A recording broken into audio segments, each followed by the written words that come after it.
L'idée c'est de remonter la neige le long de la route d'été, qu'on puisse la neiger. On va essayer de faire un gros tas. Le tas il y avait quand même la glace, il faut le vérifier. Ouais. Dès la fermeture des pistes et la réception du dernier bulletin météo, le compte à rebours commence. Première réunion avec le directeur de la station pour faire un premier bilan de la journée et parler du travail qui attend l'équipe responsable de maintenir la qualité du manteau neigeux. La neige, contrairement à d'autres matériaux, est un matériau vivant. Travailler la neige à 7h le soir, à minuit ou à 6h du matin, tu n'as pas du tout le même rendu le lendemain à l'ouverture des pistes. Il y a à prendre en compte tous ces paramètres physiques pour optimiser la préparation. Et c'est le service des pistes qui triture toutes les données que chacun lui envoie et qui va faire le menu de damage et le menu de production de la nuit. Et s'ils ne se sont pas trop trompés, demain matin, on aura des pistes jolies, sécurisées, agréables à skier, et qui n'auront pas coûté une fortune dans la nuit. C'est d'ici que toutes les informations transitent entre les sondes de météo, les anémomètres, les salles de pompage et l'état des enneigeurs. Donc on a une représentation graphique et synoptique de l'intégralité du réseau. L'intégralité du réseau est automatisée. Donc on fait un paramétrage par rapport au document que nous a transmis le service des pistes. On sait exactement quelle piste il faut anneiger et par rapport à ça on vient faire la préparation, la programmation 1 heure avant le démarrage et à 22h, une fois que les interdictions horaires sont levées, on va pouvoir démarrer l'installation. Ici on est sur le plateau de Bonastre, on vient de démarrer l'installation, il est 22h, il y a une température de moins 8 degrés, humide. La neigeur là à peu près il passe 26 mètres cubes, il produit 26 mètres cubes de neige à l'heure. Voilà, il est parti pour fonctionner si les conditions climatiques ne changent pas jusqu'à demain matin 6h, juste avant le passage des dameuses. Une moto de personnes équipée de la tête aux pieds qui partent faire une rotation de contrôle sur piste. Donc ils vont s'assurer que les enneigeurs fassent bien de la neige pour ne pas dégrader le manteau neigeux. Bon, pour nous, on a fait la passe Bonastre, bas du 6. On est en haut de la tute, on bascule sur les campesses. Dans l'ensemble, ça se passe bien. Mais c'est vrai qu'on peut tomber, une moto peut tomber en panne comme tout engin et on peut se retrouver facilement seul à 2400 mètres d'altitude, pris peut-être par une tempête aussi, du coup c'est assez délicat. Ici on est sur la partie atelier. Dans cette pièce, en fait, on assure l'entretien de l'intégralité du réseau. C'est d'ici qu'on va venir voir l'état des fins de course, faire des essais en pression à l'aide d'une petite pompe à eau. On va la mettre sous épreuve à 60 bars et les tester. Et toutes les vannes sont passées au vent comme ça chaque année. On ne peut pas se permettre sur une piste d'avoir 5, 6, 10 enneigeurs qui tombent en rade pour des raisons d'entretien. Donc c'est vrai qu'on préfère pousser un maximum le préventif pour éviter le correctif.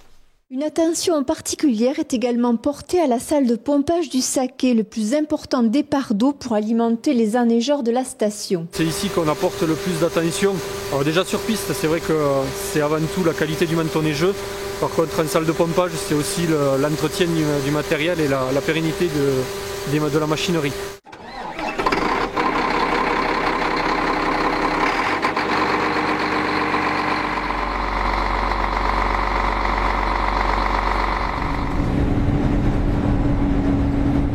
Je t'écoute. Pas la moto, c'est pas le fait. Bien reçu, mais là on est au front de neige, on arrive dans 10 minutes. Il n'y aura pas une dameuse qui attaque ce côté de la piste. Et vous avez le premier chauffeur qui attaque là, la machine, la seconde sera derrière, côté gauche et ainsi de suite, tout décalé. Il faut compter à peu près une machine et fait à peu près, alors on va dire 6 mètres de large. Donc voilà, à montant, sur les 3 machines, si on fait 18 mètres de piste d'année. Si on ne damerait pas, au bout de 3 ou 4 jours, ça serait skiable, il y aurait trop de bosses. Si ça gèle trop, il y aurait trop de rails aussi. Avec les dameuses, on ne fait pas que du damage traditionnel. Le skieur descend toujours la neige et nous, tous les soirs, on remonte cette neige et on préserve toujours le manteau neigeux. Et les pistes sont assez fragiles en épaisseur de neige. Ici on se retrouve sur la plateforme de Manseille, c'est le premier départ de l'intersection Manseille-Bonastre. Donc juste derrière moi, il y a le tas de canons à neige qui a été produit hier soir. Cette neige de culture, il faut savoir que c'est uniquement de l'eau et de l'air. Elle est bien plus résistante que la neige naturelle. C'est une neige qui pèse aux alentours de 600 à 700 kg le mètre cube, contrairement à une bonne poudreuse qui va de 120 à 140 kg le mètre cube. Voilà, donc là ici, ce fameux tas va être régalé sur l'intégralité de la piste pour faire la jonction Manseille-Bonascre.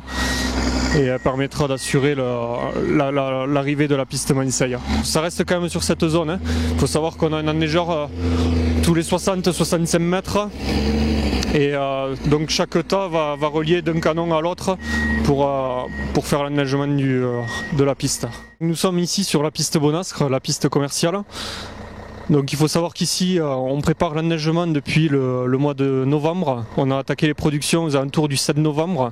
On a déjà passé à 80 000 m3 d'eau, ce qui représente 160 000 m3 de neige. C'est grosso modo 1,20 m de neige de culture sur l'ensemble de la piste. Nous avons 200 enneigeurs qui représentent 40 hectares du domaine. Et sur ces 40 hectares, c'est essentiellement ciblé sur les pistes commerciales, les accès et les remontées mécaniques. Avec le peu de neige naturelle que nous avons pris, on serait toujours fermé. En neige naturelle, nous avons, on va dire, en cumul 1 mètre et on doit avoir 3 petites pistes à neige naturelle. De la neige, je dirais que grâce à nos réseaux de neige de culture, on en a eu depuis le début de la saison. Finalement, le produit, il est resté bon tout au long de ce premier mois et demi d'hiver. Là, on commence à avoir un produit très sympa. 70% d'ouverture si on parle de piste, 95% d'ouverture si on parle du réseau remontée mécanique. On peut désormais dire que ça y est, le vrai hiver est définitivement lancé. Et à quelques jours des vacances de février, la station Axe 3 Domaines est opérationnelle pour nous offrir le meilleur de la glisse.